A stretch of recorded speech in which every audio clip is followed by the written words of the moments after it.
ጌታ ኢየሱስ ምስክሬ ነው፣ ተናግሬው አላውቅም። በህልሜ 2 ቀን ነው። ምን ይሆናል?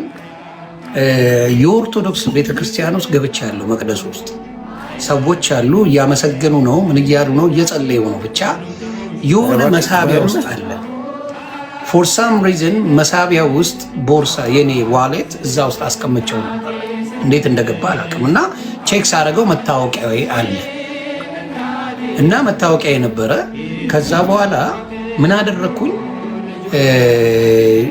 ቦርሳ የዋሌት እንትንን እያደረግን ነበር። ከዛ ዋሌቱ ተመልሼ እጄ የሆነች ማቃት ልጅ አለች እና እሷ ዋሌቱን ከዛ አወጣችና ለሁላችንም ዋሌታችንን ስትሰጥ መታወቂያን ሳየው የኔ መታወቂያ ነው።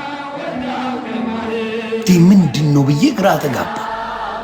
መታወቂያ የለም፣ በቃ መታወቂያ ይጠፍታል። ስለዚህ የዚህ መንበር አይደለህም እንዳየሁት መታወቂያ የነበረ እዛ ውስጥ አይቼዋለሁ።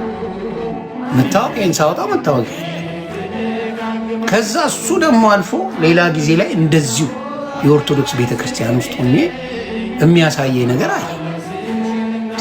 ይህ ነገር ምንድን ነው ብዬ ዝም ብዬ ነው ያለፍኩትና አሁን ደጋግሜ ሳየው